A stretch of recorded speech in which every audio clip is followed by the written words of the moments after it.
Hello, um, good evening, and welcome um, to this live stream. I'm Ryan, and as you can see in the title, I've created a new Leicester City content channel.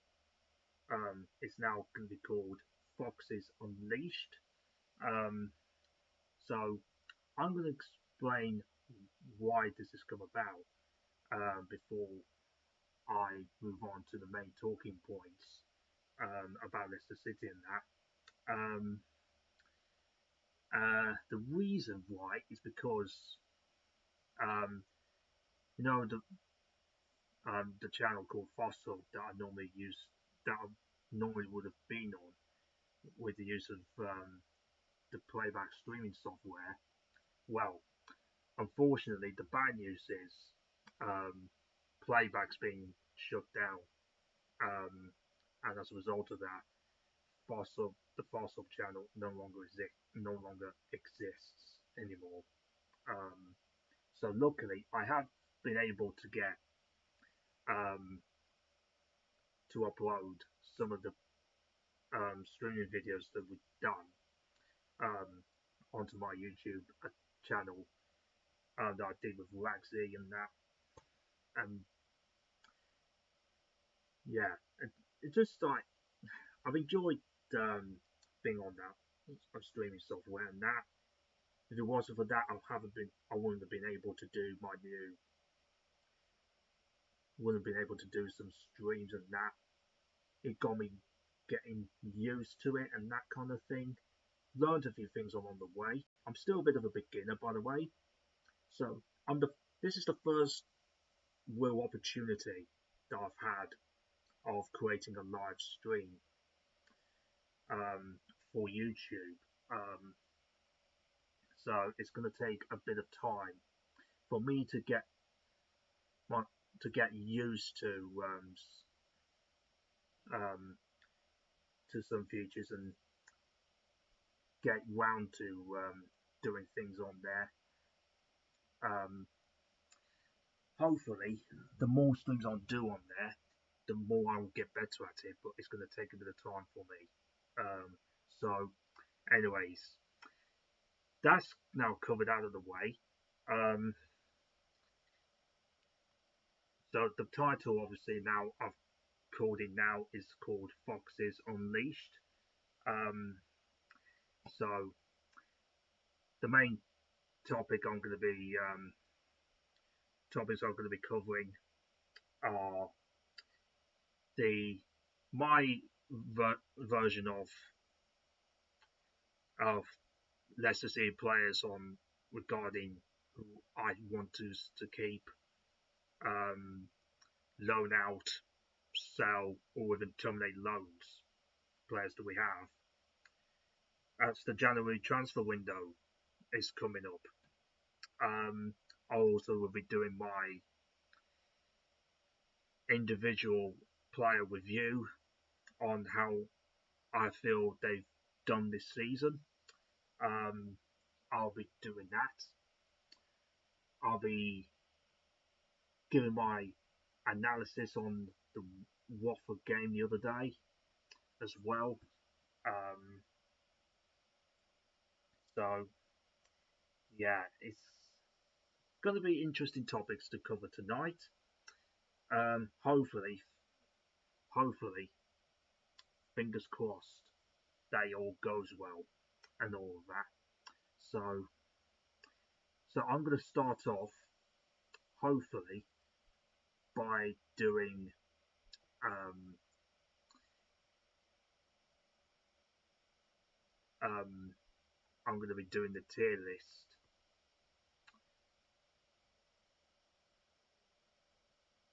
and see. Let's see if I can.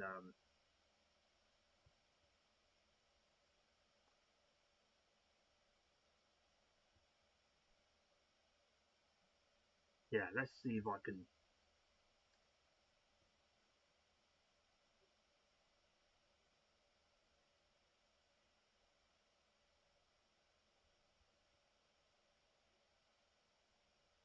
Let's see if I can do this.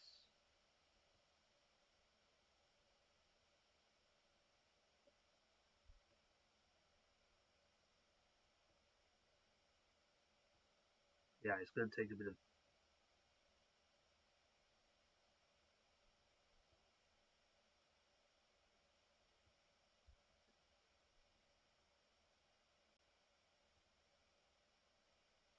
There you go.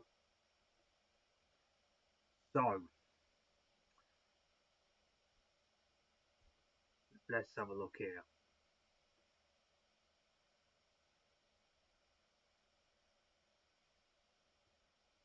Um, so this is my tier list that I'm looking to do. Let's just put it on full screen. So this is my tier list makeup for keep, loan, sell, terminate for the January window. So Harry Winks to start off with. For me personally, I think it's time to let him go. I'm putting him in the sell, and the reason why is because um, Harry Winks for me, I think his time's come and gone. Really, I think his attitude for me stinks. Um, he's I don't think he wants to be here. He's got 5 or 6 months left to go on his contract. Um, so I think the time's come to let him sail off into the sunset and that kind of thing.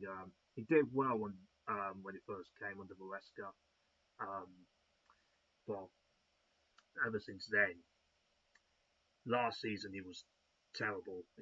He got found out really, and this season, after an initial pickup in performance, he's gone back to being the sulky, poor attitude type of player really, and he hasn't played since the German United game, which he was absolutely terrible, by the way,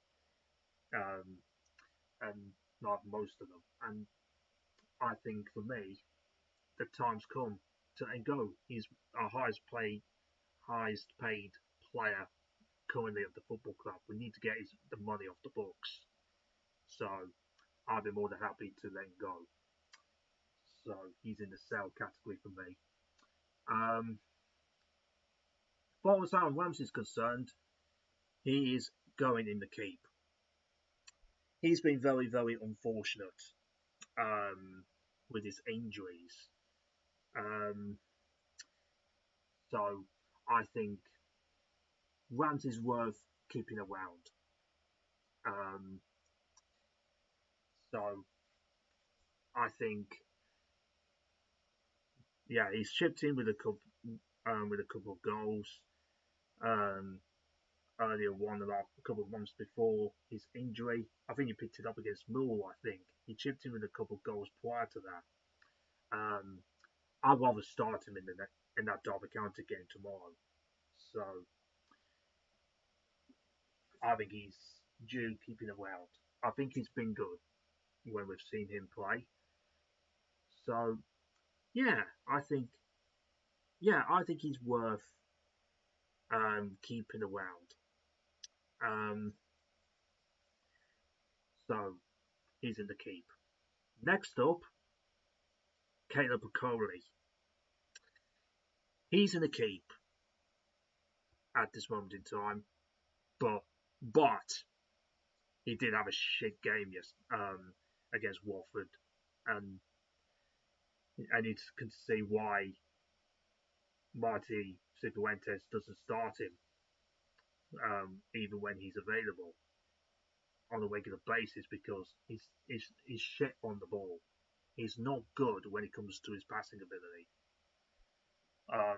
But in terms of options that we need to have in the squad, he's worth keeping around. As so, he's far better than the one defender though.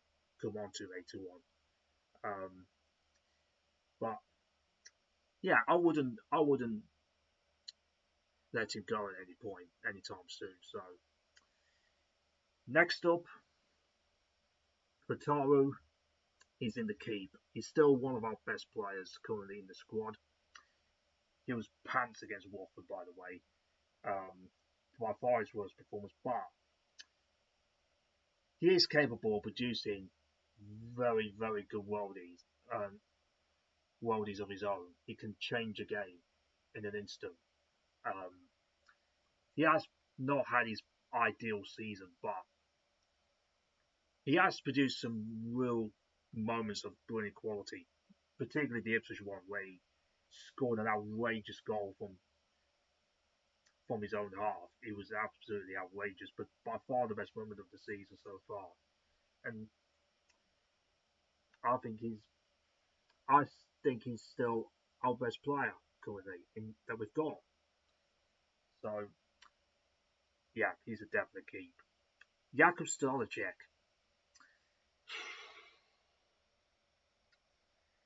For me, I think he's worth keeping at the moment. But however, his performances for the last few weeks, in particular, last few games, have been pretty awful, and his confidence seems to be at a very low ebb. Um, I would personally, for the Derby County game, drop him to the bench. I just think he has produced some decent saves this season. Um, he saved one or two. I think he saved a penalty in the Millwall game, didn't he? Um, so that that's probably one of his best moments, I think, this season. But he's had some real clangers along the way. He's made some bad mistakes, but um, I was just thinking he used to be taken out of the firing line. Um, but hey, um, but you just got to have him around. I wouldn't say we should sell or anything like that or anything like that or that kind of nonsense or anything like that. So he's going in the keep. Um, Michael Golding, I think he needs to be loaned out. I'm going to put him here. He is going in the loan category. And the reason why is because he's hardly featuring in the first team. Um, he was part of the deal in that sale Kieran Dewsbury to Chelsea at that time back in the summer 2024. He's obviously since then gone to Everton. But Michael Goldie for me, he's a talented young lad. I think he's featuring in the under 21s currently. But I think, honestly, in my mind, I think he needs a loan move somewhere, like a club. I say a club in League One or something like that. Say a club in, say like, yeah, I think a move to a club that is in League One. Um, I think would suit and help his development. Like a say like a Cardiff City or one of the top teams up in League One.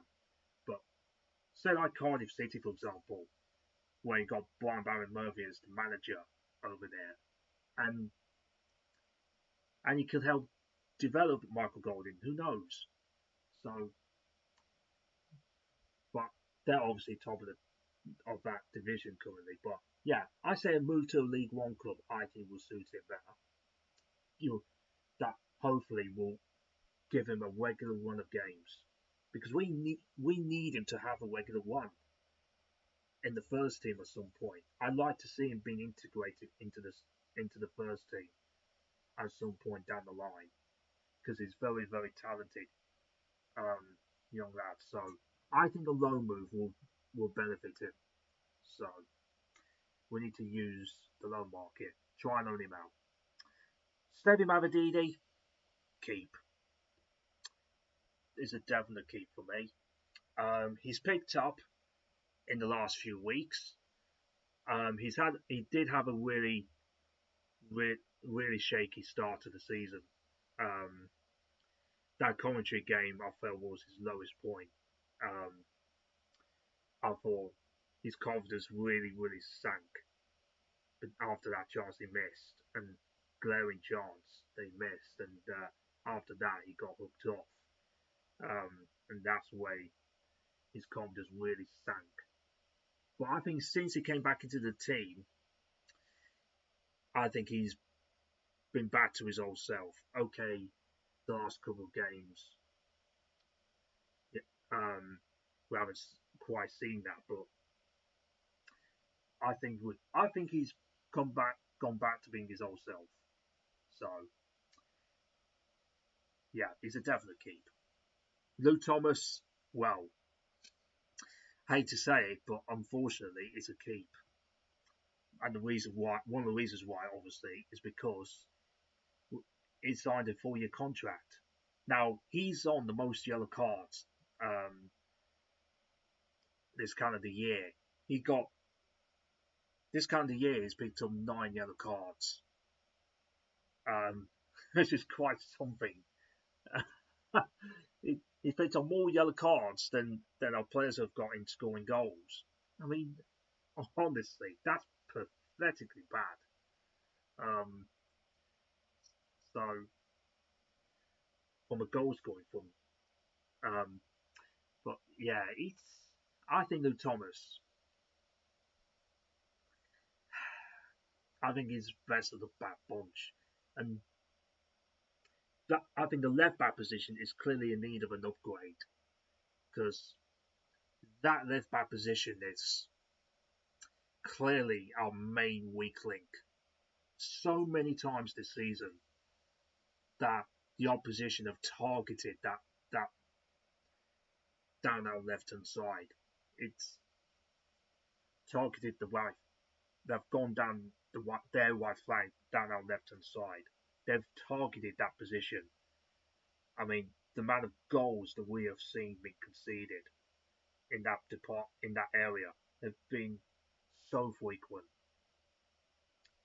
and that needs addressing in January.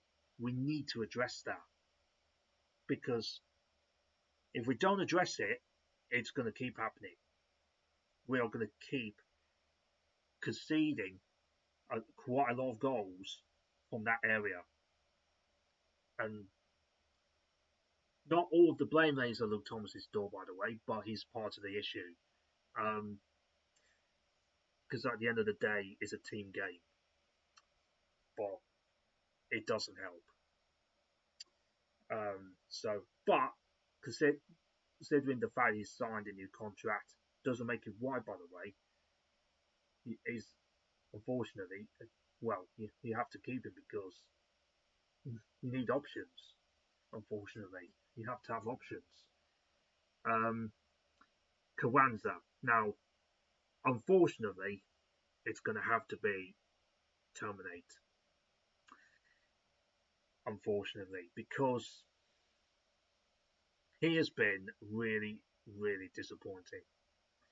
He hasn't offered anything, even though I still felt in the last 15 minutes or so, last 15-20 minutes against Watford, he should have been brought on as a substitute. I couldn't understand for the life of me why he wasn't brought on as a sub when he was the only recognised striker. I mean, if you can't be brought on in that game, in that when you're chasing the game when you're 2-1 down, there's a serious problem. There's a real problem. And my gut instinct tells me that I think Arya will end up starting against Derby and Kwanzaa won't be. Because quite clearly, I don't think Marty Cifuentes fancies him at all. And, and that's really damning, really. So this is another loan that unfortunately hasn't worked out. and it's really disappointing. So unfortunately, he's going to be in the Terminate. That will free up a loan space because currently we have three loan players. Um, so we terminate this loan deal, it'll free up a loan space for for some loan signings in Jan. So yeah, he goes in the Terminate. Begovic, definitely in the keep. So yeah, he's when he's deputised for Jakob, he has done a decent job. In fairness to the man, he's coming towards the end of his career, but I think for me for the Derby County game, I'd play him. I'd play him again in the Derby County match because at least he shows a little bit more authority when I've seen him and playing goal, and I think that's something you need, especially when it comes to Midlands Derby in a game like that of that magnitude. I think we need that. Have somebody in there with a bit of authority. I think Jakob seems to lack that a little bit in his game. I just think be commanding, stand your authority, and be a yeah. It's. I think for a big game coming up, I just think it's worth going for most experienced head in goal, so that the back line can definitely trust. So, but for now, until the end of this season, he's worth keeping around. Well, face, God, where on earth do you start with this fucking fraud? Where do you start with this fucking fraud? It is a definite, absolute. I could easily put him in the. I could easily put him in the Terminate, by the way, but be that would be too extreme. But so he's in the cell, definitely in the cell, and I just can't stand watching him. He every time you watch him start a game, he has a bozo moment. He is that fucking shit of a centre half, the worst centre back that I've ever watched. And what makes it even more laughable is when we signed him, Brendan Rodgers came out and admitted that he was a leader. I mean, I'm like, what does that say to you about Brendan Rodgers' track record when it comes to scouting a player, when it comes to knowledge on signing a player? Fucking awful. I mean, honestly, this guy is so pathetically bad, so arrogant. Even when he scores a goal, he clubs his ear towards the fans the way he does. He's a fucking prick. And I'll be so happy if we end up selling him in January, then John Woodkin, as much as I hate to say it, will get the biggest enormous amount of praise if he manages to somehow sanction the deal to get this guy out of this club. He deserves some credit for that. Because we've had enough of this guy. We've had enough. We don't need Valfaz in this club. We really don't. So yeah, I'll be more than happy to drive him to the airport if I have to.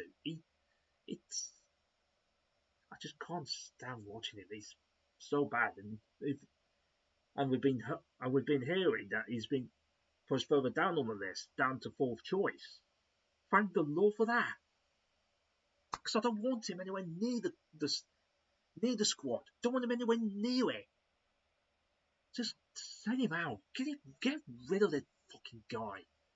Even if it means even if he goes out on loan or something for the rest of the season, I don't care. Whether he gets sold or whether he get sent out on loan to the end of the season, until the end of the season, and then address next summer. I don't care. I don't care. Just get him out, man. We don't need him around the squad. So, anyways, rant over. He's in the cell. JJ, no debate. He's the guy we need to buy. We need to buy this fella.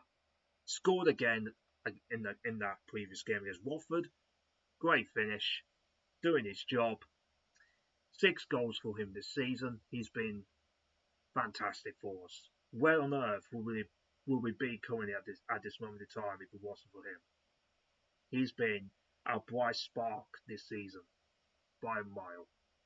Fair play to the lad.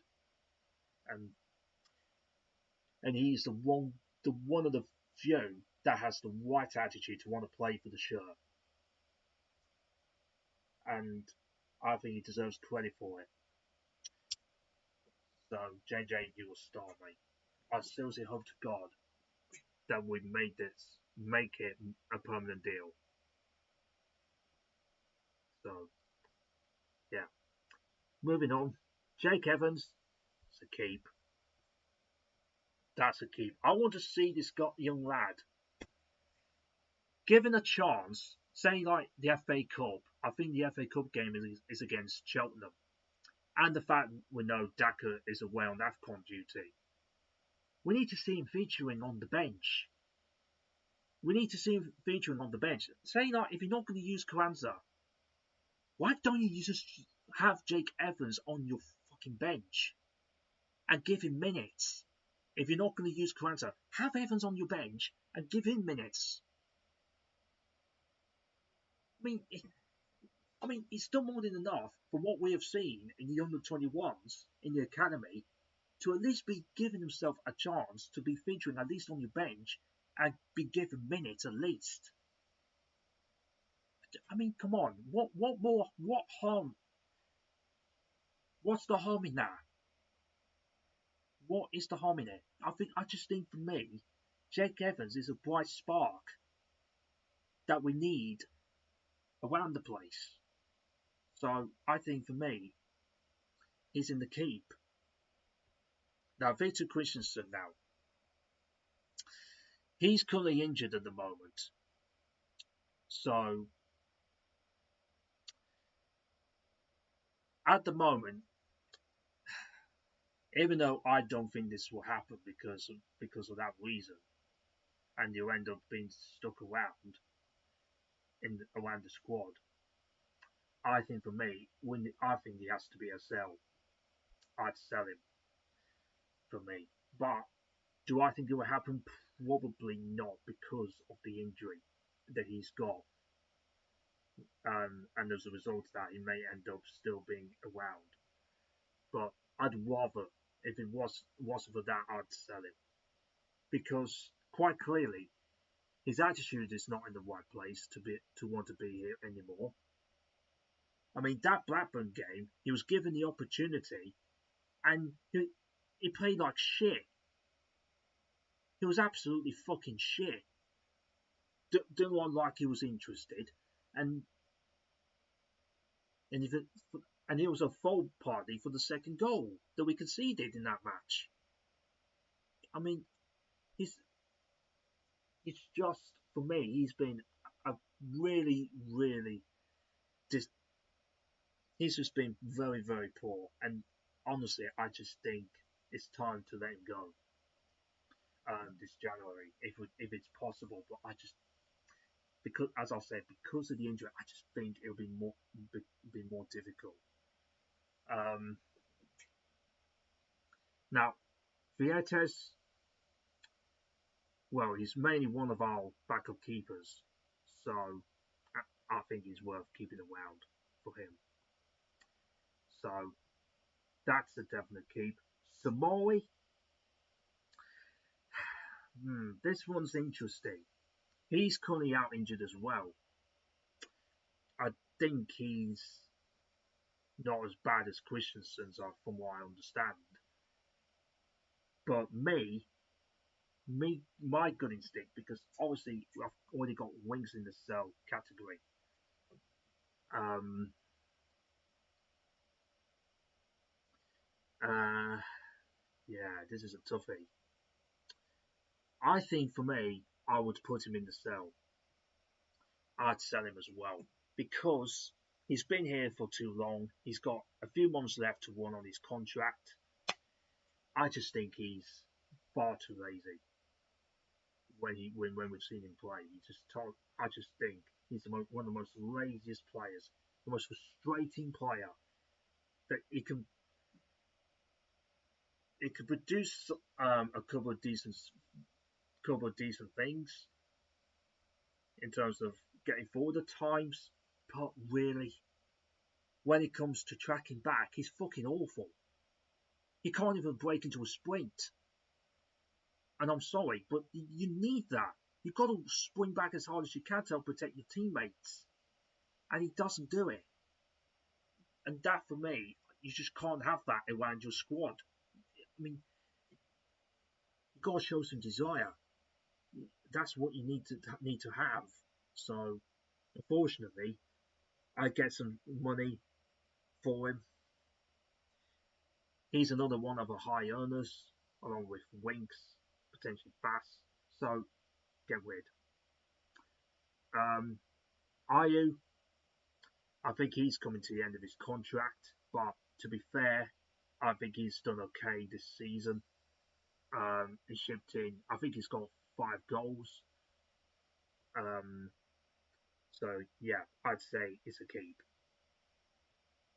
He's currently our best number 9 at the moment, and that's a really damning indictment on how bad we are in centre forward options. It's really bad. I mean, it's shocking. Um, so yeah, but he's done a fairly decent job, I would say. So he's in the keep. Yannick, he goes in there as well. He goes in there. And I'll have to say, I think he's been one of our best players this season, Yannick Vestergaard. Now, he's not, just to make this clear, right? He's nowhere near good enough, as we know, for the Premier League. That is not his level. But for the Championship, he's I would say, fairly decent. He is more than capable of playing at that level. So that that league, the Championship, is his level at best, but not the Premier League. He's just not good out for that league anymore. It's obvious. But this season he's done okay. As much as I don't like his professionalism off the pitch, like his lack of professionalism off the pitch. Um, on when it comes to on the match day on the field, he puts a shift in. He actually puts in some decent performances in for this league, right? So I think he's worth for me keeping. Monga, definitely keep. I know there's genuine interest, small rumours lurking around him, but I don't see any truth in that. I just think um, he's worth keeping hold of until the end of the season. We may end up selling him at some point, at some point further down the line. Um, but yeah, it's. I think, but when we've seen him play, I've seen. I think he's been really, really good, particularly off the bench. Even though when he has started the game, he hasn't had the same impact. But that is understandable a little bit because you're gonna get you're gonna get um, bullied too easily. You're gonna be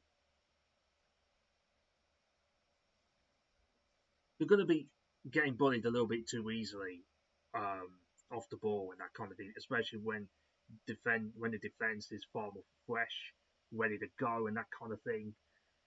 Um, so it's bound to be more difficult. But when he's come on, went off the bench, say like for the last 10 minutes, 10, 15 minutes, you see the difference. You see how much of an impact he can make when defenders really start tiring. And I think he's far more useful player, I think, when he comes on as a substitute. So I think that's the best route for him. So he's in the keep, obviously. Louis Page, definitely in the keep as well. Worth having around. Um, I'd have him as a backup option to Jordan James, personally, to be honest. Um, I think he can be a very useful player from that position. He can also play in the 10, but there's a little bit too much competition for that slot. Um, so I think for me, the ideal position to probably use him more, I would say, is in the number 8 position. I would say. I think he'll be best. I say he'd be best utilised in the number 8 role. I would say. Um, when James gets taken off, I would say. Oliver Skip, he's definitely been improved this season. I say. I've heard Locks mentioning this about him on Blue Tinted Glasses, the channel I normally go on. Um, and I would agree with him. I think he's definitely been the most improved player this season. Definitely. So that's in the keep, obviously. Um, yeah, I think Skip's definitely stepped up um, since Harry Winks has been dropped. And he's a kind of a physical type of midfield player that obviously for this he's definitely more capable of playing in this league. That's obvious. Um, and he could definitely do a job in that role, in that 6. Something I think we've missed, I think, in midfield, um, in terms of the physicality, getting to a physical battle. We're just not. I just don't think we've had that in other games. I think, especially when we've had Winks playing and that double pivot, he's obviously going back to it. He's just not that type of player. He's more of a playmaker, more of a technical player. He's not known for being physical. So, whereas with Skip, you're definitely going to get that with him. He'll definitely put the hard yards in. And that's what I think you need, especially when you're playing in the championship. You need that. I mean, and by doing that, it would allow Jordan James, when he plays in the A position in the box to box role, to do his thing, and that's get up and down the pitch. So I think Skip and James. I think the midfield pairing picks itself. I think we've got that sorted. I don't think that needs changing for me. Um, so he definitely is in the keep. Ricardo, I'd say he's another player. I put him in the keep as well. Obviously, his career at Leicester is sort of dwindling out, I would say. He's nowhere near the same player he once was, and it's sad, really. Um, so he's had a couple of good performances. There have been some bad performances, particularly the QPR one where he was absolutely awful in that match. Well, most of the other players were pathetic in that game anyway. Um, so I just think his Leicester career is coming towards near the end. So it's his contract out. So I think, yeah, I think his career sadly been hampered by injuries, and I just think, yeah, yeah, it's worth just seeing the contract out. Ben Nelson definitely is going in there as well. Um, he is. I really, really rate this fella, Ben Nelson, stepping in for Wild Face. Thank fuck for that. He, I think he's been a revelation. I think he's been fantastic. Um, his partnership that he's developed, particularly with Vestergaard, I think he's been good. He's calm. He's composed on the ball. He's not. I feel far more comfortable with him and alongside Yannick in that defence than I ever will do with Ralph Face. Ever. And you could probably say for the other centre halves as well. Probably same thing for I love that thing with probably a Cody and even Suter as well. I just think Nelson definitely for me will be the main centre back moving forward. He's worth keeping around. I think he's by far. I think our best centre back that we've got currently, and because yeah, but I think he's because in that Watford game the other day, his first half performance was fantastic. I thought he was hardly giving the ball away.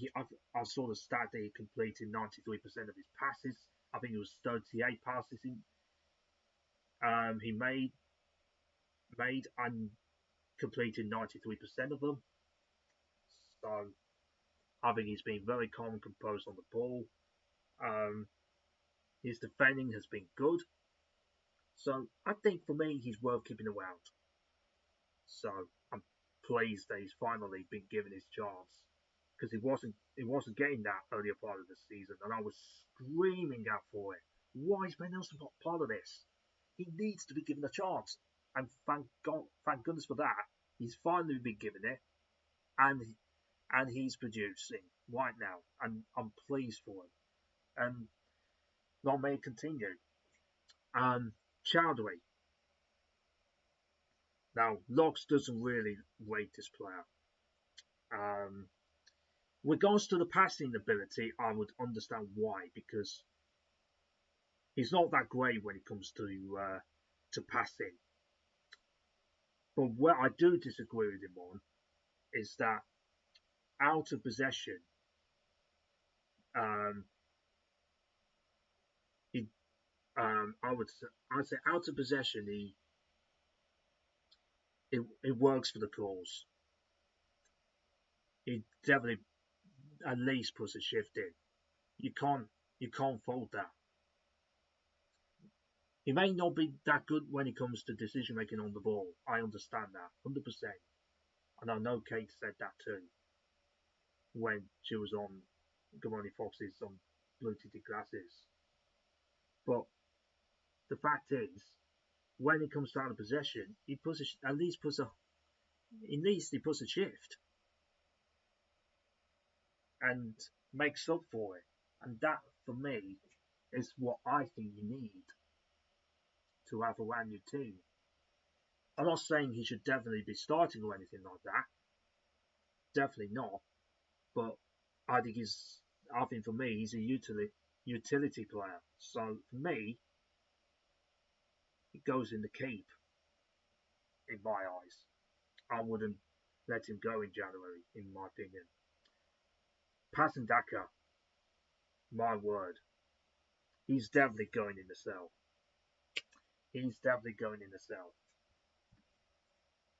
Even though he's currently on AFCON duty at the moment. But, my goodness me, he has been a complete waste of time. Complete waste of time. I just have no word. I'm like, he has been. the worst striker that we have had since Adi Akinbaye, as far as back as I can remember. He is that fucking shit when it comes to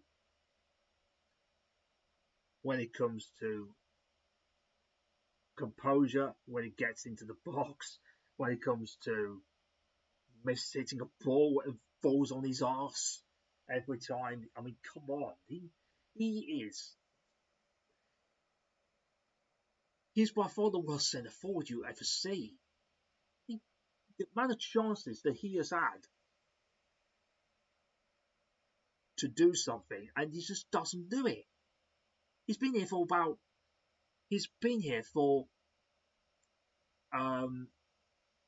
over for something like 4.5 years, and he's done fucking nothing. Well, apart from the 4 goals he scored in the Europa League so far back, apart from that, he's done fucking awful. He's done fucking done fuck all. He's not done anything. And how much did we spend on the guy? Was it something like over 20 odd million? We spent something like over 20 or 25 million, something like that, on this guy. Had high promise,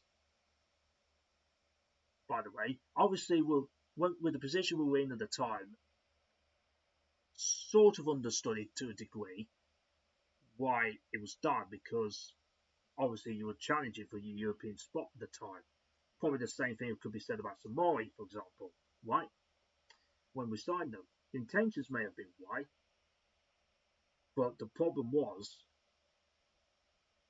the amount of money that we were paying for them, and the salary we were paying for these players. He's another high earner that we need to get off the books as well.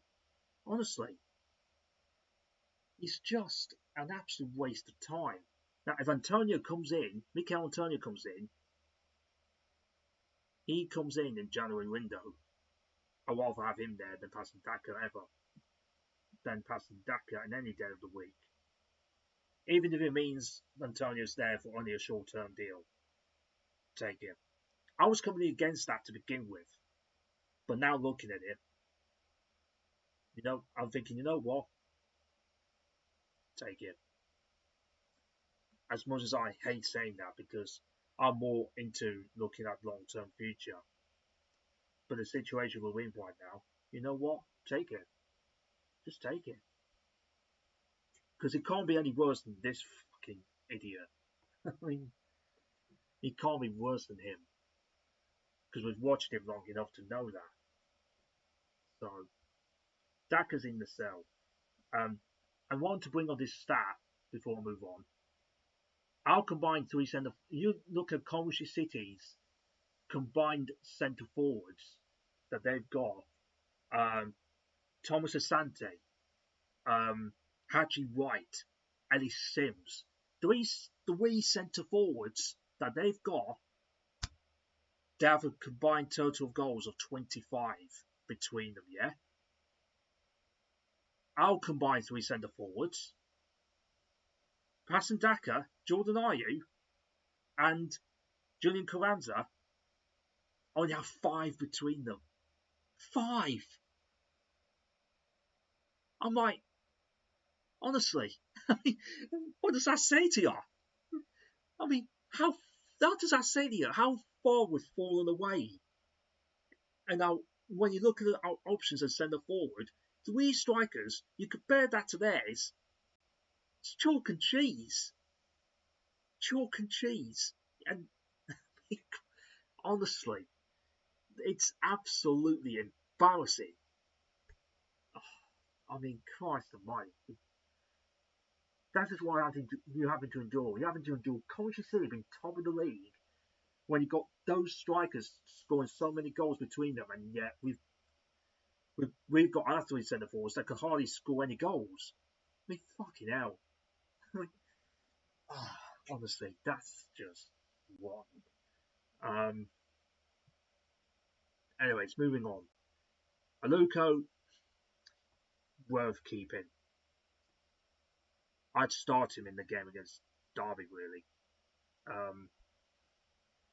Because obviously Ricardo can't play 2 games a week, 2 games within a few days. Ricardo's not going to play, I don't think. I'd rather play a Luco in that at right back. Give him some fresh legs, fresh energy. Why not try it? What have you got to lose by trying it? I don't care what he does now. Just try it, man. So, but he's a promising young lad. And in the Southampton game, felt so sorry for the poor lad. Just got, yeah, he picked up probably a silly yellow card, the second one, but he wasn't being helped out by his teammates in that match that night. He just wasn't getting any protection, nothing. So for me, I think it's worth giving him another chance. Give him another chance. Get him out there. Get him out there. Give him a chance to shine. So I'd keep him there. Did good over Weed. Definite keep. He's definitely another player that stepped up this year.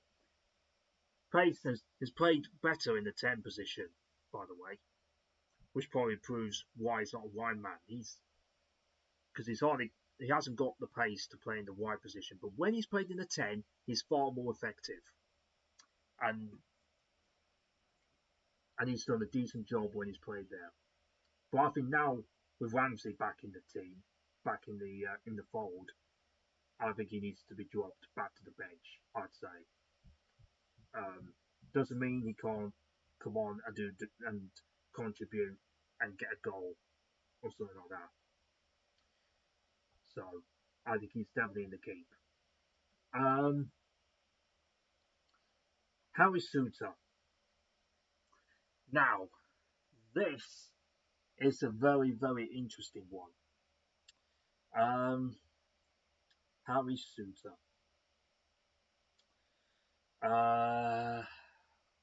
Christ almighty. This is very tricky because he's on his way back from his injury currently at the moment.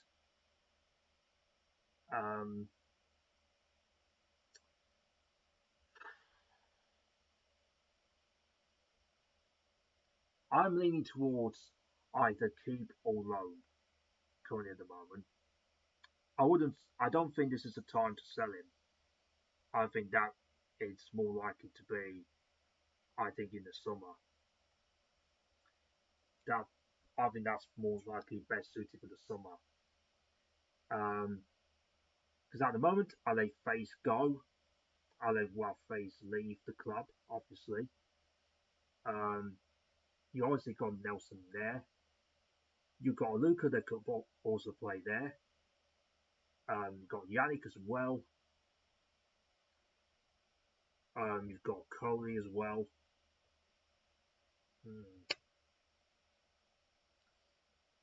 So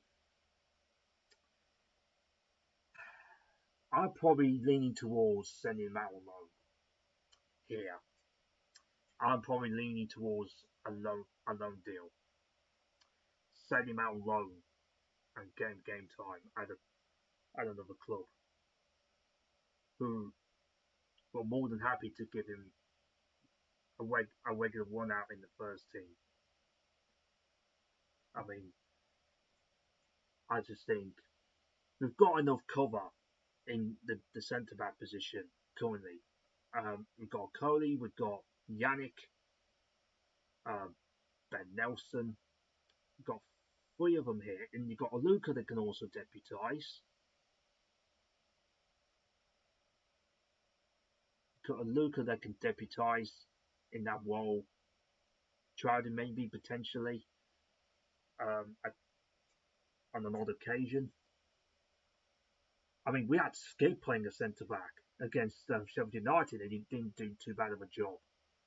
So, yeah, I think for me, I'd send Sutu out on loan, and so he can get back out there playing on a regular basis that he would like. Has to be slowly eased, obviously, um, for fitness' sake, but I just think it's worth. I just think it's just worth learning him out. Silko Thomas. Um, Silko Thomas. I think he's worth keeping around. I think he's worth keeping around because obviously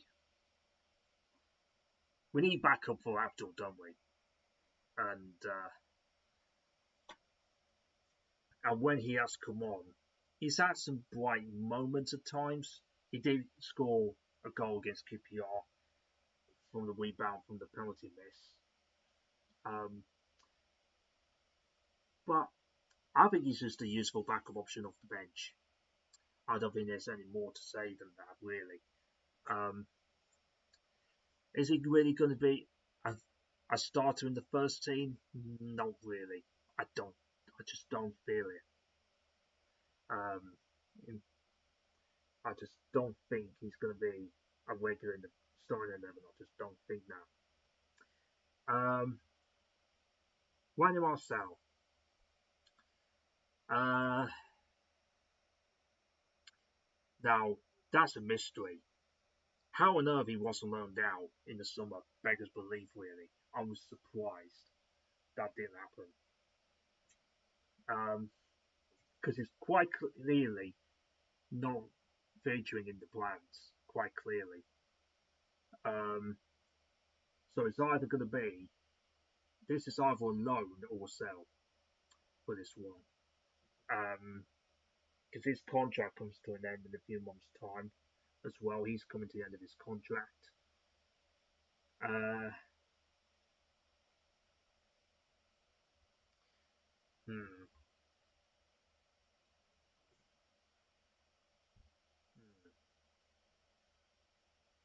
I'd probably lean towards loan.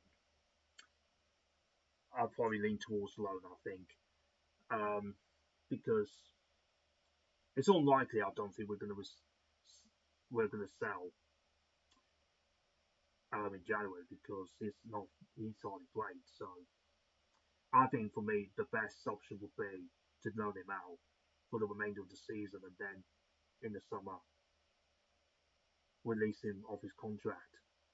And I think that's the only option, best option available, really. So I think I think for me you have to learn him out. Now, David Borsell, this young goalkeeper for the academy, from what I understand, he's currently injured, currently at the moment, which might prevent something from happening with him. But if he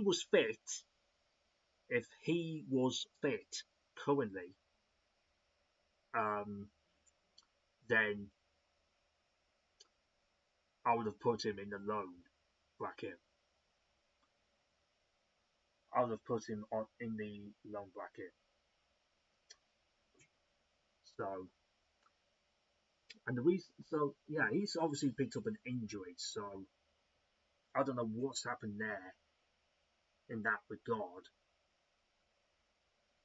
But yeah, it's sad because I think the loan move could have benefited his development.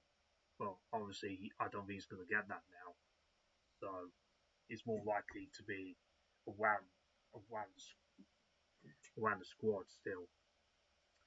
So yeah, that's that then. That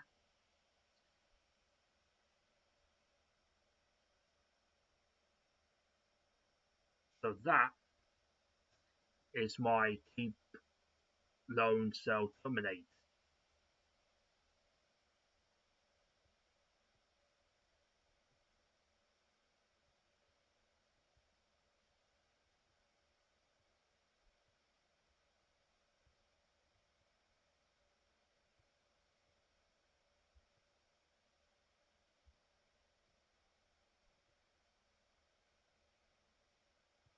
So that's that.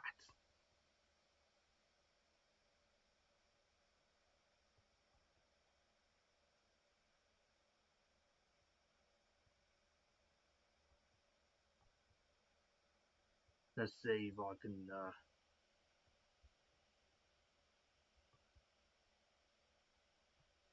Yes, apologies for that.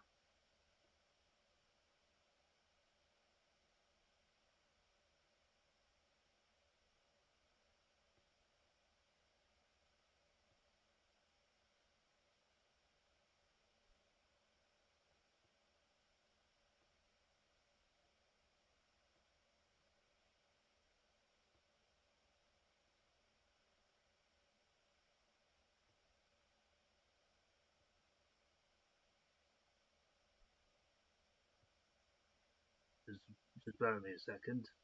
Uh,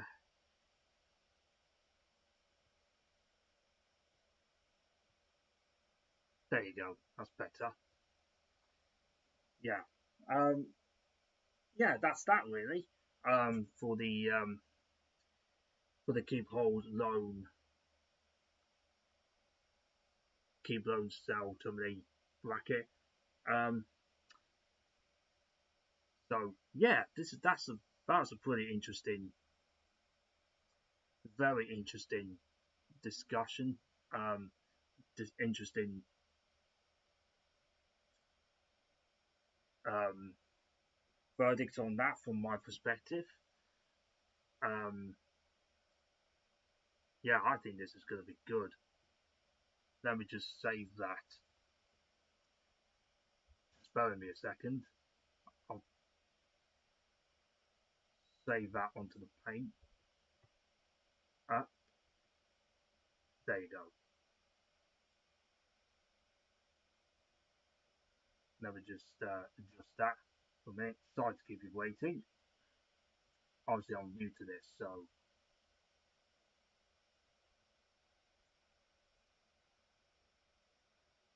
yeah, so I'm new to this. So bear with me. There you go. So I'll post that on my Twitter on my X account. Um, so what I'm gonna do now. So what I am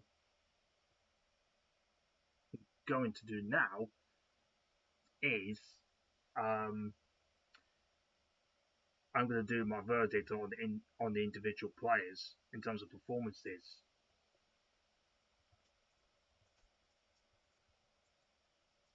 And so let's get into that, shall we?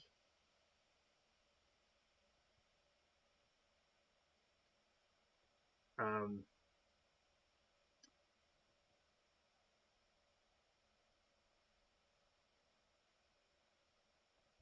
Let me just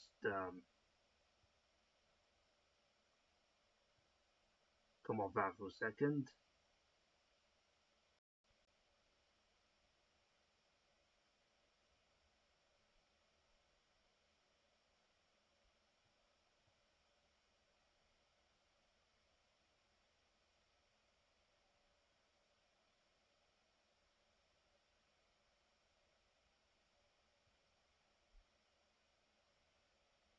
You know,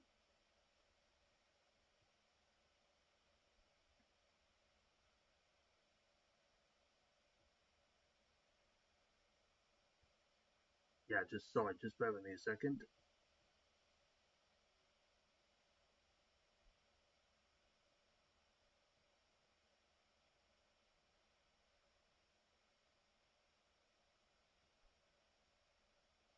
There you go. So on that basis, then let's go through it. Let's full screen that again. So the squad. This is my verdict on. I'm going to do my verdict on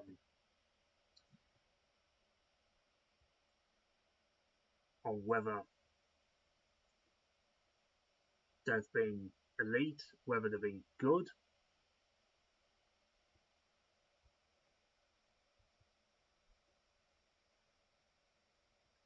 whether they've been average,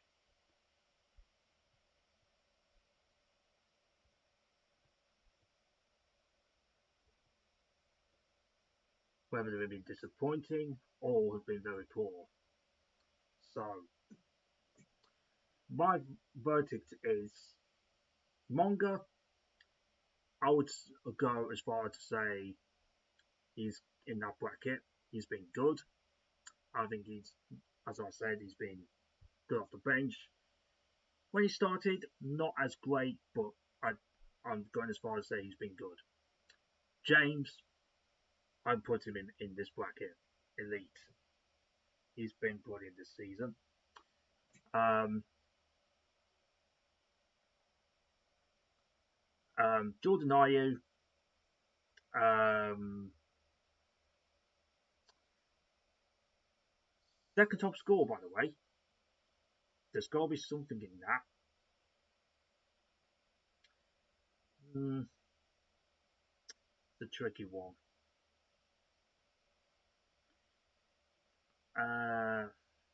He's not had some good performances, and he's had some good ones. Hmm.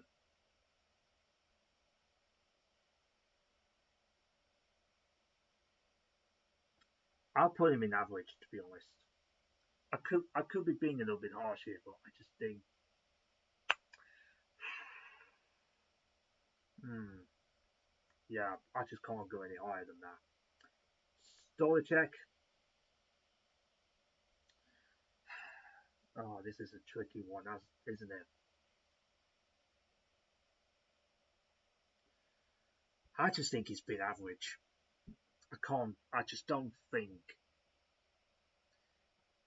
he's been as great as he has been. But I'm going to put him in the average bracket. Um, yeah, I think his performances could be better. Um, that's my view on that. Louis Page,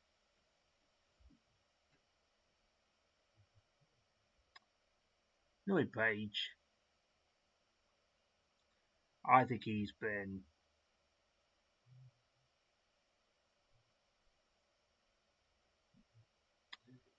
I'd say he's been average as well. I think. Okoli definitely been disappointing. He definitely goes in this bracket for me. Mavididi didn't start well, but it's definitely picked up in recent weeks. As I said before, I think it goes in this average bracket here. Vestergaard, I think he's been good this season, so he goes here. Probably goes there. Winks,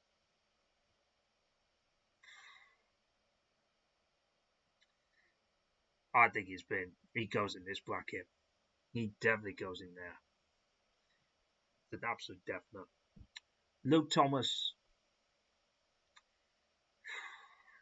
same really.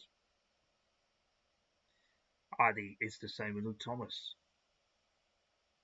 Okay, he's been okay at times recent games maybe, but overall, the amount of goals we've been conceding, I don't want to pick on the lad, but been coming down that side really, and it's not been that great. Uh, Chadwick, hmm, probably average, I would say. I'd probably say average.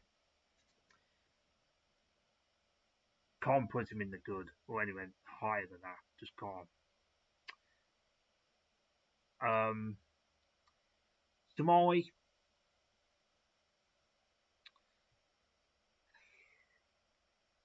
I put him in disappointing as well. In the one state, Dequid overweight. I put him in. I'll put him here actually. I think he's been good actually, to his credit. Especially when I think he's stepped up. When Ramsey's been out, I think he's been good. So he goes in that bracket. Ricardo.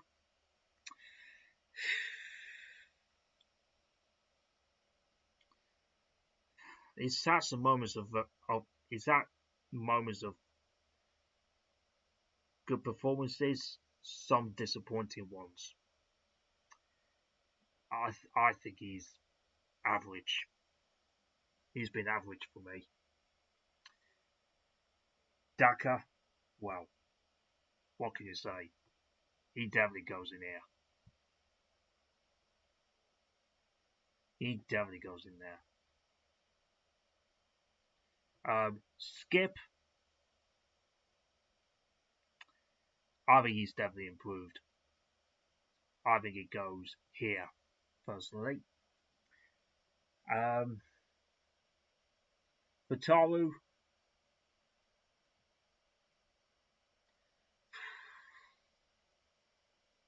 where do I put him? He's definitely not in the elite.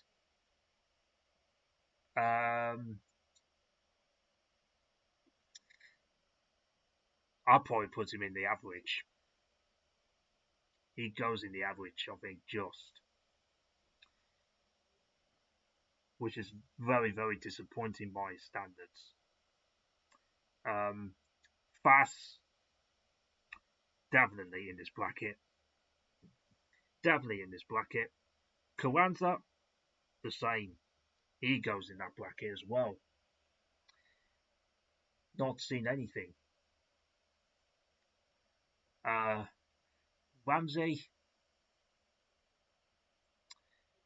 I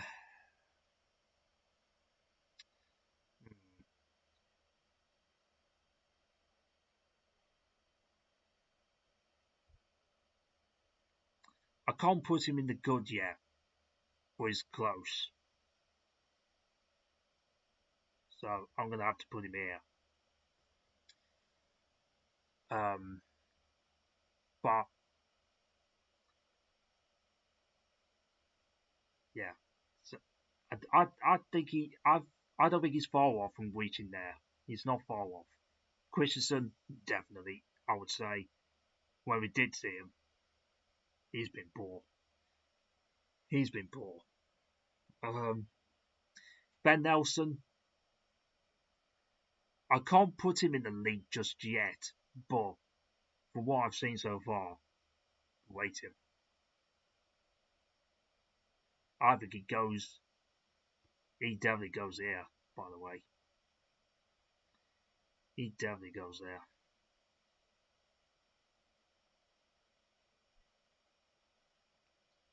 Now, Silker Thomas, I'll probably move Begovic there because he's featured. And I'm going to leave. I'll probably leave these guys out. I'll probably do these two. Silker Thomas. I'll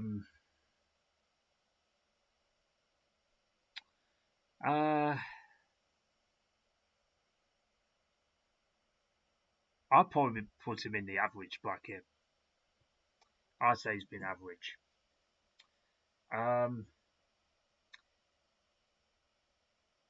Now Begovic, I'd probably put him. I actually put him in the good. Actually, you know, I put him in the good bracket because I don't think he's done that much wrong when he stepped in. So that is my verdict on my assessment of players this season.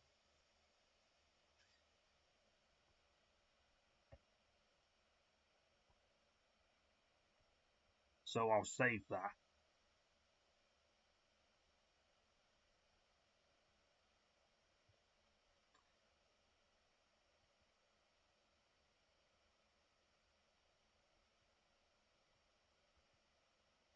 So there you go. That's that. Yeah. Apologies if you didn't see me whilst on the cam whilst I was doing that. But I'm just learning my trade. I'm just a beginner. I'm just the beginner. Um, I could have issues with the stream when I see it again on the YouTube bracket, but I'm just trying to see how it goes and see if there are any issues. If there are, I'll learn from next time. So I'm just learning my trade really, because this is the first time I've been doing the stream on it. So yeah. Oh, there's another thing I like to do, and that is another part of the tier list.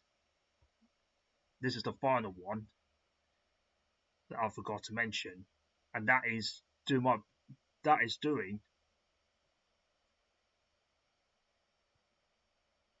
the the actual prediction on who goes up, who goes into the playoffs, who finishes mid-table, and all the positions, and who goes down.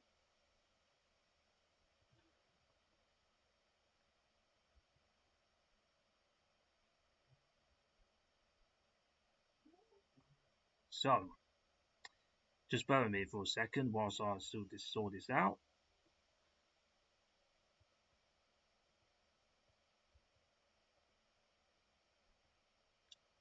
Let's have a look.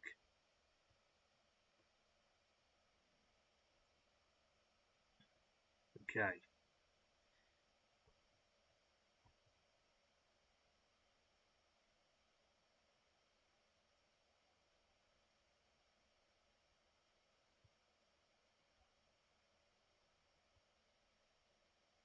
Right. Hopefully this will work out.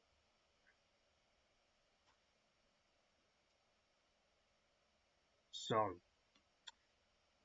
this is the championship prediction for the 25-26 campaign. So, on what my gut instinct is telling me from where we are sat right now. Now, relegation will start that off. Sheffield Wednesday, I think, are definitely gone. There's the 3 relegation spots to fill. So they're obviously on minus points. Sheffield Wednesday currently as it stands currently.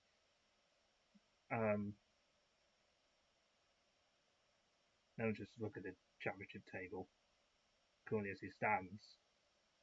They're on minus 8 points, Sheffield Wednesday, so they're pretty much gone. You've got Norwich, Portsmouth in the other 2 relegation spots. You've got Norwich on 21, Portsmouth on 22, Oxford on 22. Yeah, it's very tight. So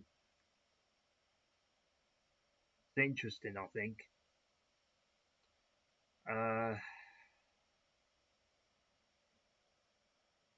Yeah, I just think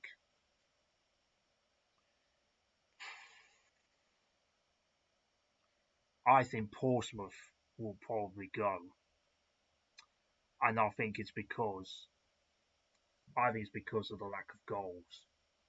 I think, and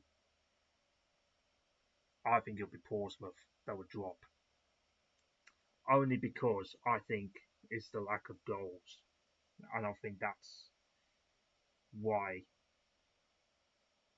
I think they're going to be down there or thereabouts. They're going to be in there throughout the rest of the season, I think.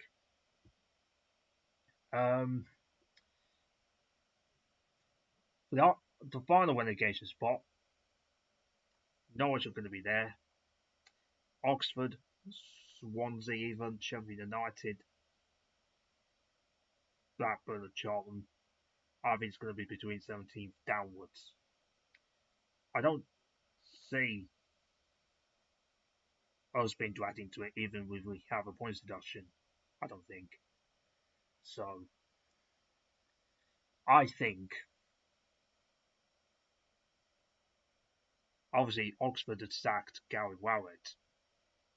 Um, so they were hoping for a manager bounce. So, I still think they made a mistake sacking him. But so, on that basis, I think Oxford will go. I think it's going to be Oxford for me. That will go down. And I think Norwich will, I think, survive and get out of it. And I think they'll go in this bracket, 18th to 21st. Um, uh, I think they'll finish around that bracket. Let's see. Who's going to finish in the other three spots there? I think Charlton will. I'll put them there. I think Charlton will definitely finish in around that zone. I think Blackburn certainly will.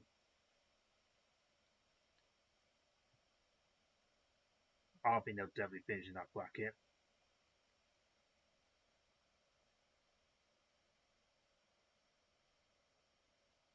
Uh,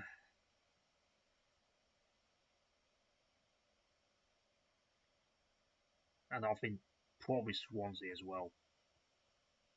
I think Swansea would be 18th, Blackburn 19th.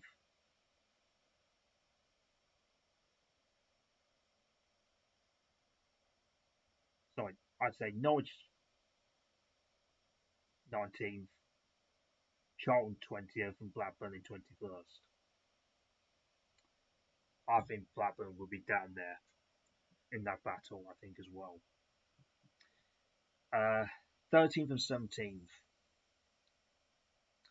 We're currently 14th at the moment.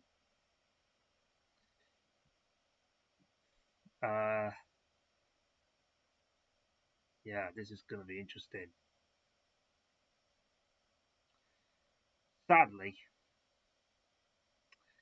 I think we're going to finish around that position, which is a sad indictment from where we should be, and that's a massive underachievement. Um, Only because of that threat of the points deduction that is looming around us, and I can't see us challenging for the playoffs. I don't think. Uh, so, um, I think Wrexham. I think Wrexham will be in there. I think it'll definitely be Wrexham. Uh,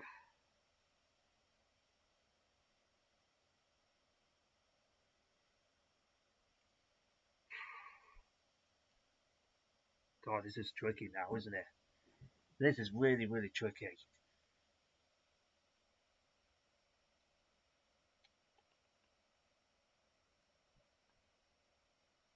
I think I think Sheffield United will probably they'll probably be in this bracket.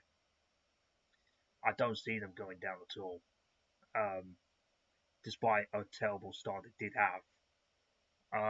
So I think Sheffield United will probably be there around mid-table, probably sneak in front of us. They'll probably be in front of us, I think. Uh, they shouldn't be down where they are currently, 19th. Um, so there's West Brom currently 16th. Uh, that's them.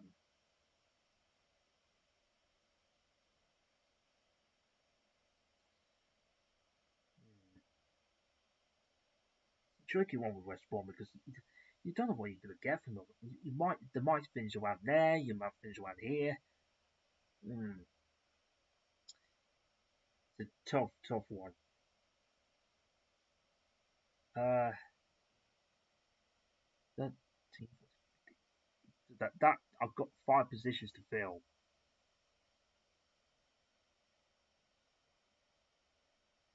5 positions to fill there. So this is a tricky one.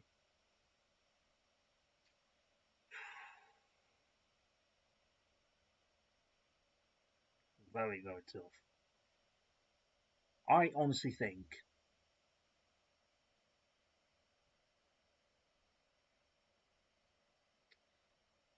West Brom will probably just about be in there. I think West Brom will be there.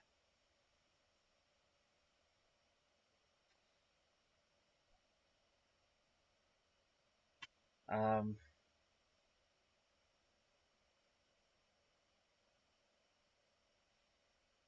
this is a tricky one.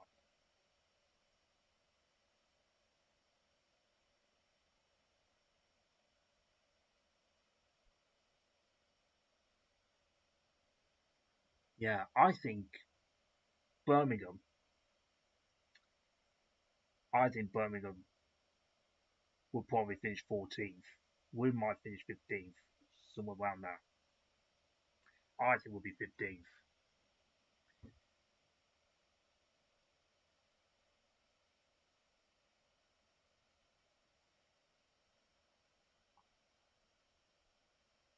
I think we'll be around that area, and Wrexham will be 16th, and West Brom 17th, somewhere around that position, which is sad, really. Um, I think Derby County would be somewhere there, 12th, around this area here,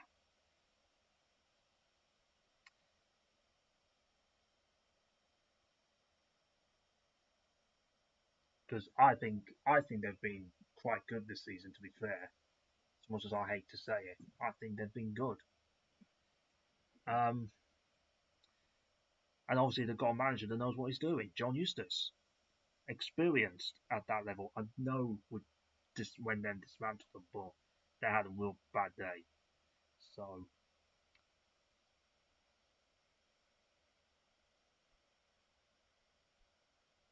yeah, let's get closer to the top now. Uh, let's see. I think Millwall will miss out. I think they'll finish around there in this position here. I don't see them making the playoffs at all. I think I just think the goal difference is going to hamper them a lot. I just don't see them making it. Because I've just seen that goal difference. The goal difference is -6. That's awful. That's really bad. Um, I think QPR will be there.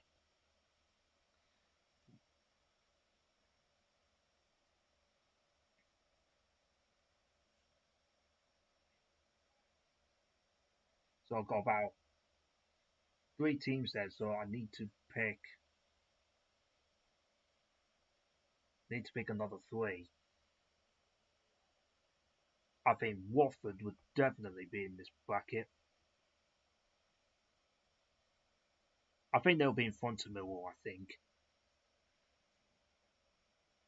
they'll be in front of Millwall. I feel. Um,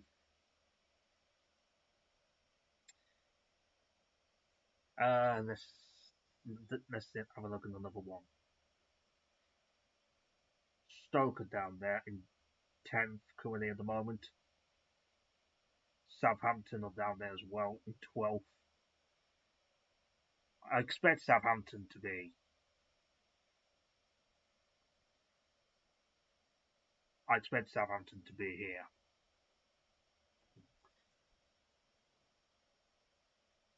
They will look around the top 6 definitely, but But will they make the playoffs? I'm not too sure. Stoke.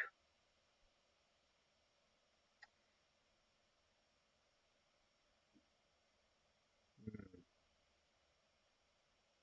I think they'll make the playoffs, Stoke. I think they'll make the playoffs. Hull. Hmm, they've conceded a lot of goals. I've just seen the stats. They've conceded 37. They've conceded a lot. I think they'll miss out. Hull. And I think it's because of the fact that they concede too many. And I think that's going to be the reason why I feel this. They have, they do make all of it by scoring, but I just quite a lot. But I just think the amount of goals they've been conceding,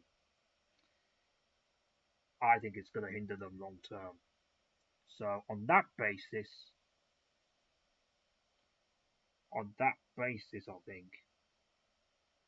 I think they'll end up finishing eighth.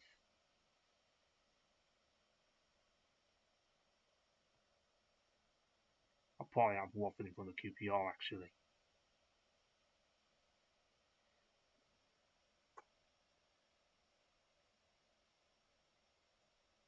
I'll probably actually I have Derby in front of Millwall as well.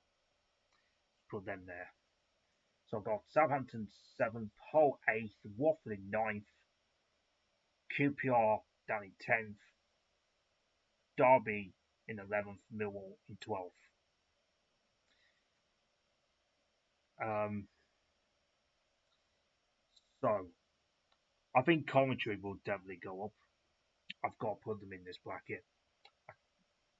Um, Middlesbrough have got a 5 point gap over Ipswich Town. 5 point gap. Now Ipswich have a far significantly better goal difference than Borough. That could be decisive, come the end of the season. There's a long way to go.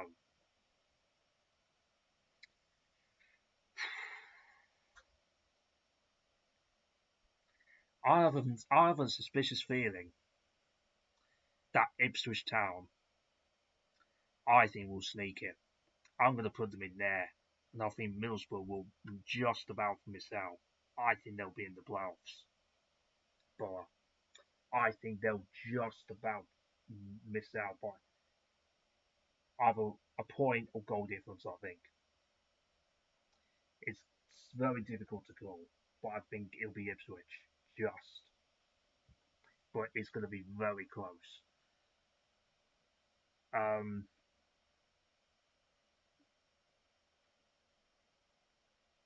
it's going to be very very close. I think.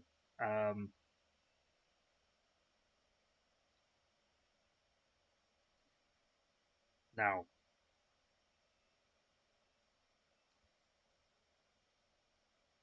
I think Bristol City will finish.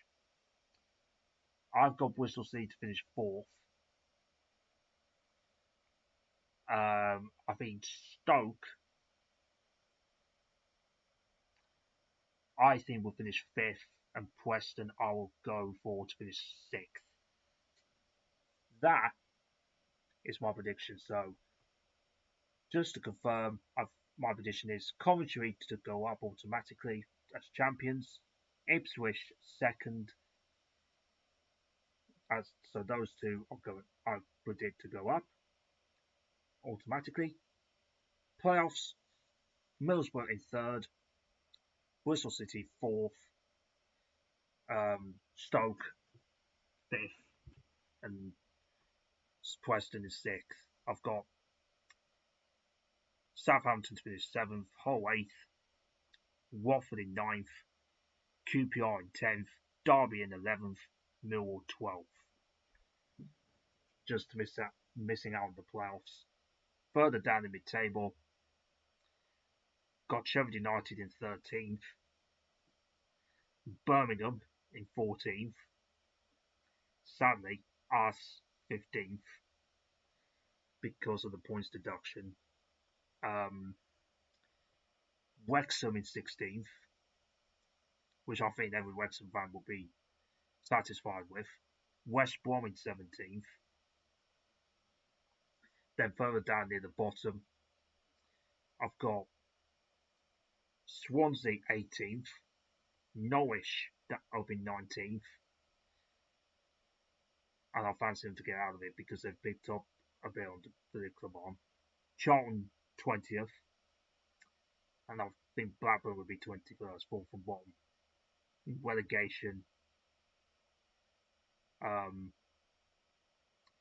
actually, let's swap this around in that order. So I've got Sheffield Wednesday, bottom of the table, obviously. Portsmouth, I think they'll finish second from bottom. And Oxford, third from bottom. That's my prediction there. That is my prediction for the rest of the season.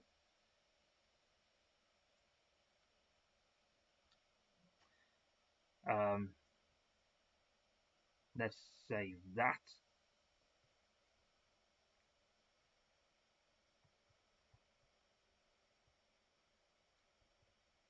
Oh, let's just.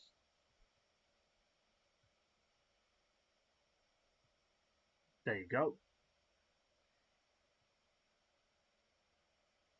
That's that then for the tier list. I've done.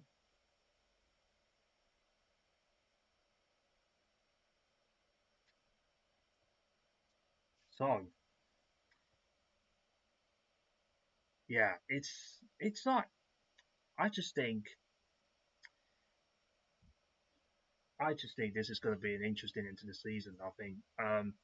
Now the Watford game, I do a brief analysis of that before I end this stream. Um, Now I think that game was pretty awful, particularly second half. We started the game. First half wasn't that bad, I would say. We took the lead, made a good start. John James scoring 6 goals of the season. Um,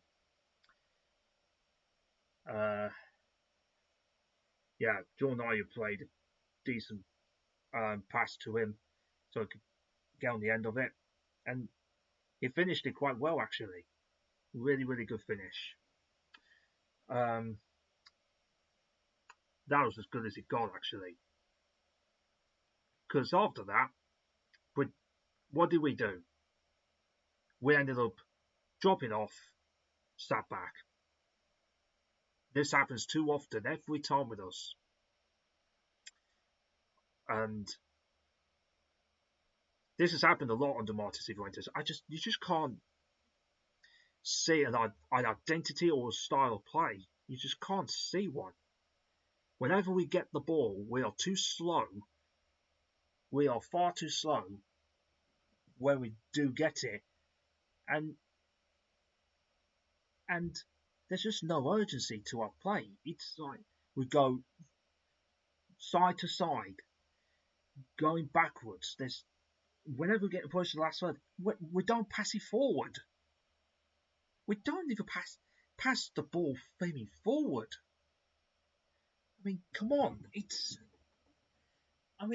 like it's so relatively simple. You when you go 1-0 up, right? You go and chase the next one. Go for the next one. You should have the confidence within yourself. Now you've got your noses in front. Go for the next one. You don't drop off and you sit back like you do. Like they do. It's because by doing that, it creates anxiety. It creates anxiety, and now I know. I heard what Kit was saying on Blue Tinted Glasses this morning on Good Morning Foxes when she said that we were we were comfortable 1-0. Well, I hate to break this to Kate, but you're wrong on that. I'm sorry, but I love hearing from you.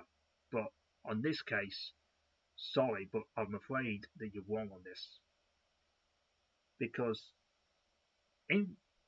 I've watched the game long enough to know that a 1-0, when you're winning 1-0, it's never comfortable. It's never ever comfortable. The opposition will always still have a chance and will always be in the game. That doesn't mean it's going to be plain sailing and it's going to be comfortable. No. I've watched the game long enough to know. Now, if you say like if you're winning 2-0 or even 3-0 or a bigger margin, for example, then you can definitely say then you can relatively say it's comfortable. You've got confidence to do whatever you please. In terms of your play, you can definitely have the confidence within yourself to see the best quality out of individuals, right? But unfortunately, our 1-0 is always a dangerous scoreline. Always. We've seen it on quite a few occasions already this season. We saw that against Wrexham. We saw that against Portsmouth. We saw that against Middlesbrough, Bristol City, and now Watford. Choking away points from winning positions. Honestly, we 1-0 up against Wrexham. We didn't see that out. Dropped 2 points. Portsmouth 1-0 up. Dropped 2 points. Middlesbrough 1-0 up. Dropped 2 points at the end. Bristol City were 2-0 up even, and still we didn't see it out. Mainly due to the fact we conceded straight at the start of the second half, which didn't help matters. And Watford conceded before half time. I mean, it's 1-0. It's never ever comfortable. Never. That's 11 points, by the way, we have dropped from winning positions this season. 11. That is so far too many. Far too many. The 11 points dropped after scoring the first goal, getting ourselves into the winning position. That's not good enough. Nowhere near. That proves that this squad can't handle the pressure when the going gets tough. We've gone 17 games without a clean sheet. 17. That last time we did that was back in September against Coventry. This proves that our defence can't defend. Can't defend even at this level. Do I have confidence that we'll keep a clean sheet against Derby tomorrow? No. They'll look at us and think, got a chance here. Because even a 1-0 down, if we happen to go 1-0 down, we've got a chance. Because Watford showed it. They didn't roll over. Because they've got more fire about them. Wrexham did the same thing. Portsmouth did the same thing. Borough did the same thing. Even Bristol City are 2-0 down. They did the same thing. Right? Because they know that whenever they get an opportunity and score,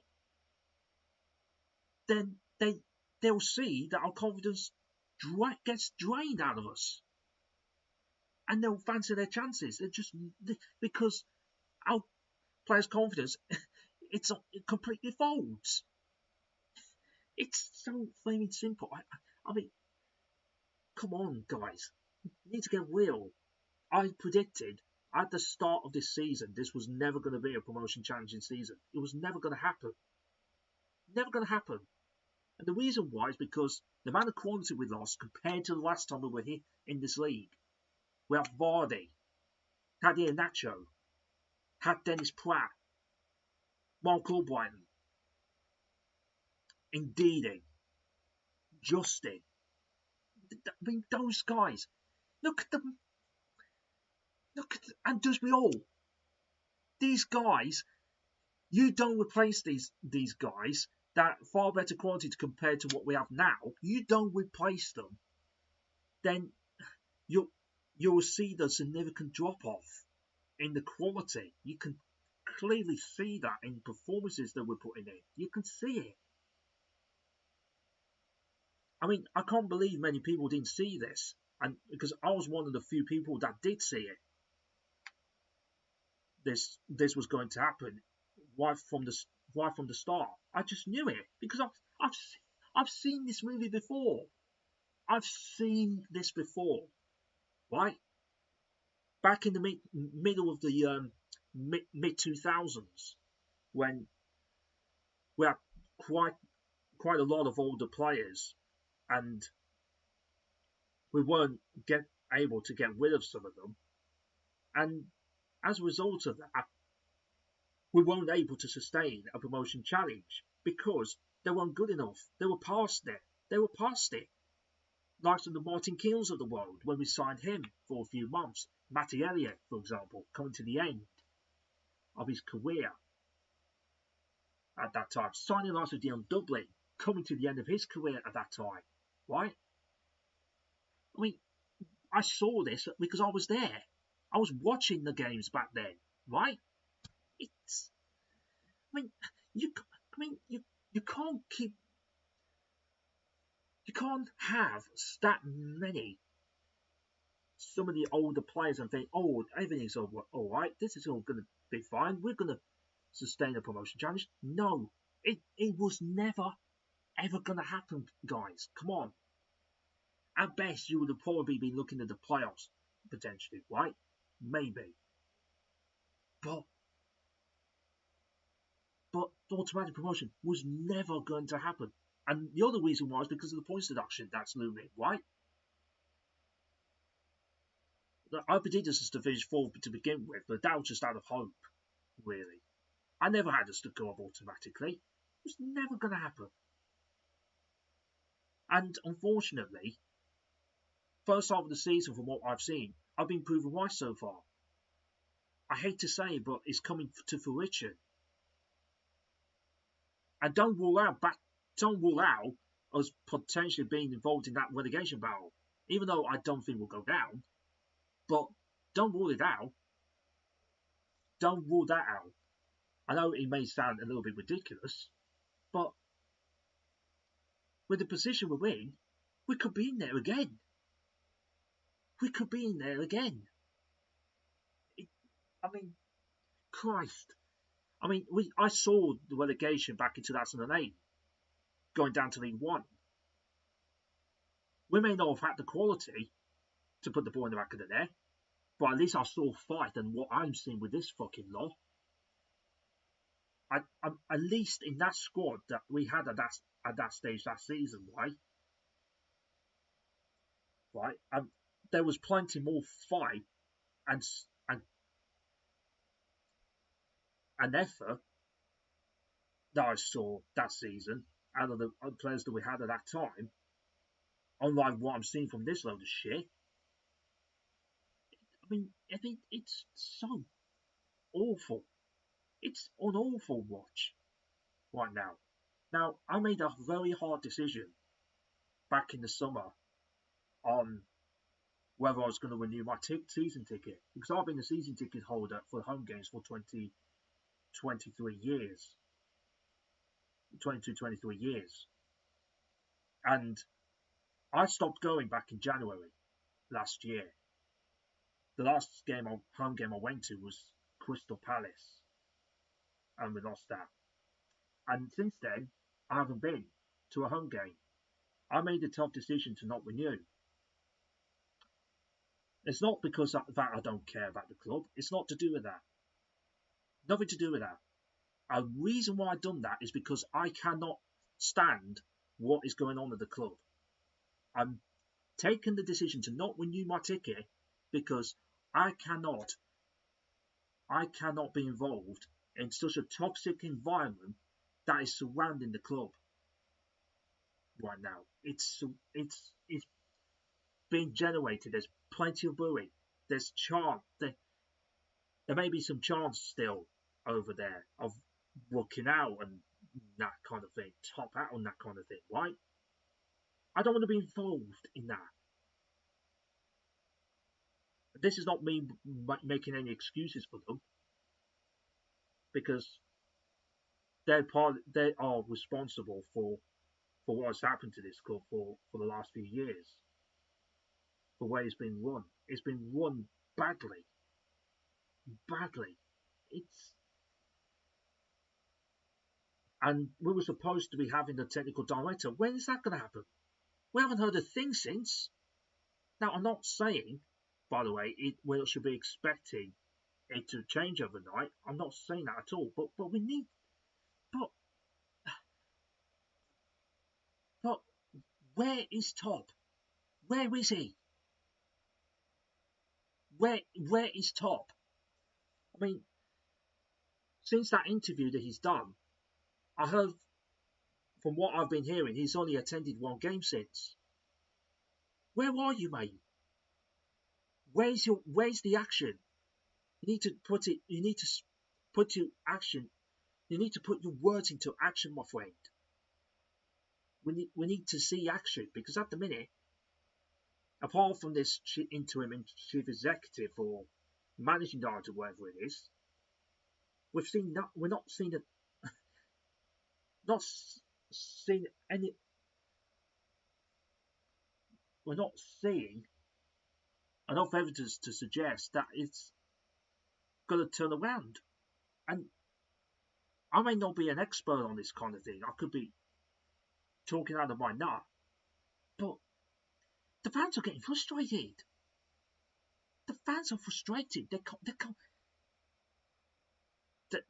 They're starting to get to the point of not attending games anymore, because they're that fed up of what they're having to watch week in, week out. They're almost certain starting to get to the point of not renewing of not going to a home game anymore. They've started to leave early. I mean, the Sheffield United game, for example. Oh my God. Fans leaving the ground after something like 30 minutes, half an hour into the game, 3-0 down, and the fans leave. The fans leaving the ground early. Right? That's how bad it's getting. I mean, I've seen the stat. We've been 3-0 down or more at half time on 7 occasions in the last 12 months. I mean, name another club that's ever done that in the last year, going 3-0 down at half time on 7 occasions. I mean, how? Come on, it's absolute joke. Oh, jeez, what has happened to this? What is happening to this club, man? I just don't recognise it. I don't recognise this club. Oh, God. Oh, jeez. God, where are the good times? Where are the blooming good times gone? How the fuck have we been able to find ourselves in this position? Considering the fact, 4 years ago, 3 or 4 years ago, we were in. 4 years ago, we won the FA Cup, and 3 years ago, we were in the European semi-final. We're coming up to the new year of 2026, and we're sat in 14th in the Championship with a points deduction, and potentially facing the prospect of another relegation, potentially, if that points deduction were to come now. And we don't know when it's going to come, but I know for a fact, 100%, that I think it definitely will happen. I think it's more likely to happen than it won't. We need to face up to the facts. We need to face up to it. Because I know certain fans out there that will be saying, oh, we won't get a points deduction. Oh, we won't get that. Sorry, but you're going to be disappointed. It will happen. You need to face up to it. Because I've started to already. I faced up to it back in the summer when we first got informed about it. I know it's an alleged breach and that kind of thing. Alleged. Right? But if the truth comes out, and if we find out that we're getting the points penalty, and it gets brandished, then we're right in it in this relegation fight again. We're right in the shit then. So I'm afraid it's time to wake up. It's not good right now. This is why I've not renewed my ticket back in the summer. This is why. So yeah, it's not good. I mean, sorry, go back to the second half. That second half performance in that game against Watford, it was awful, man. It was awful. I mean, just before half time, Watford got the equaliser and Coney made a bad mistake, um, which proves the point that he's not good at playing the ball out from the back. He's not. He's not good enough. He's not that type. Second half, Solacek for the second goal. What the hell was he doing? And the lack of it, all he had to do was either catch it or punch it. Just all he had to do was just take command of your box, and he never did. He never did that. And as a result of that, it allowed Matty Pollock to get first contact, and the ball's in the back of our net. It's awful, awful defending as well. It's not just the keeper you have to play; it's the defending. I mean, Fataro, I don't think did enough to stop the cross going in. I mean, it's just poor all round. I mean, and then after that, I mean, the lack of substitute. I mean, the one thing I cannot understand for the life of me, I should not have completed the whole 90 minutes, right? I just can't figure this out. You got your only recognised centre forward. You're chasing the game or 2-1 down. You don't even bring him on. Johnny Carranza sat down on the bench. He don't even get a minute. I mean, explain that one. You're chasing the game or 2-1 behind, and you don't bring on your only recognised centre forward on your bench. I mean, seriously, how can you defend that? I mean, seriously, I've been trying to stick up for Marty because I don't want to see us be on a dangerous cycle of sacking manager after manager after manager within every few months. But at the minute, he's really testing my patience right now. He's testing my patience. I mean, there's no excuse for that. You can't, at 2-1 down, leave your only recognised centre forward on your bench. From your bench, not being brought on and not given a chance. How must he be feeling sat there? Not even given a chance, not even getting a minute. It's poor management. Terrible. Really, really poor. Oh god. And our only shot that we had on target was sold after that goal that we conceded. Jordan Ayew, 87th minute. I mean, the lack of urgency going forward was so alarming. We've seen that far too often. Far too often. When you watch it, it's like you just can't convince yourself to thinking they're going to score a goal.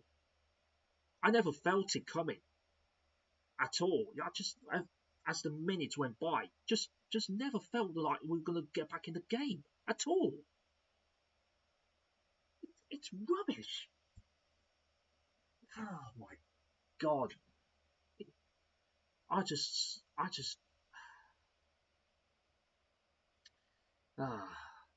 I'm so pleased to get this out of my system because it needed to be get out of. So anyways, I think that would do for now for tonight for this stream. Hopefully it's gone well. I'll take a look at it and see if it's made any progress. If it happens to have had any lags, then I'll have a look at that and see if I can address it. But anyways, it's worth a try and see if it's come out good. If it has, then it's a positive moving forward, right? Because for future streams, hopefully, if it's come out in a positive way, if it's gone well, no, without any bad things happening in terms of lags, then I'll be more than happy to do more in the future, right? So, as it says, Fox is unleashed. This is my new um, um, Leicester City content for YouTube that I'm going to be doing. Um, so, yeah, hopefully it's gone well. Obviously, I'll be watching the watch along for the watch along that blue tinted watching blue tinted glasses is watch along for the Leicester City Derby County game. I'll be watching it on the stream myself, um, paying attention to the lads. They're very very nice people. Got a prize. Um, I'll actually show it to you. Actually, just bear with me for a second.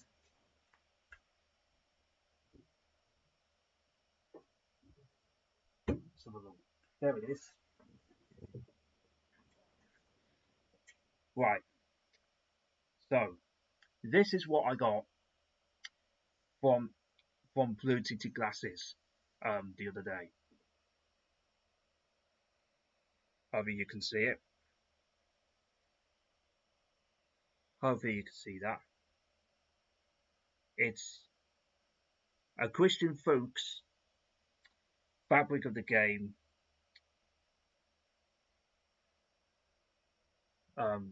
Fabric of the Game prize and that kind of thing. I got this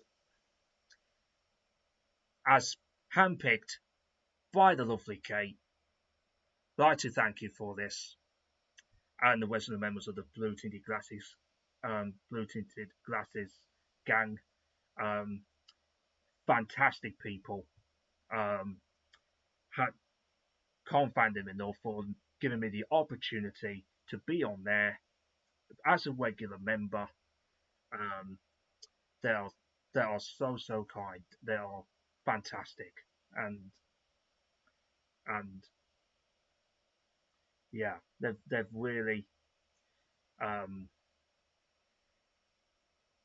shown good kindness to me, and um,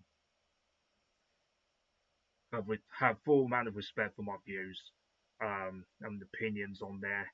Um, some might disagree with because obviously we're entitled to our own opinions. We may not agree on a certain thing or two, but we care for our club, right?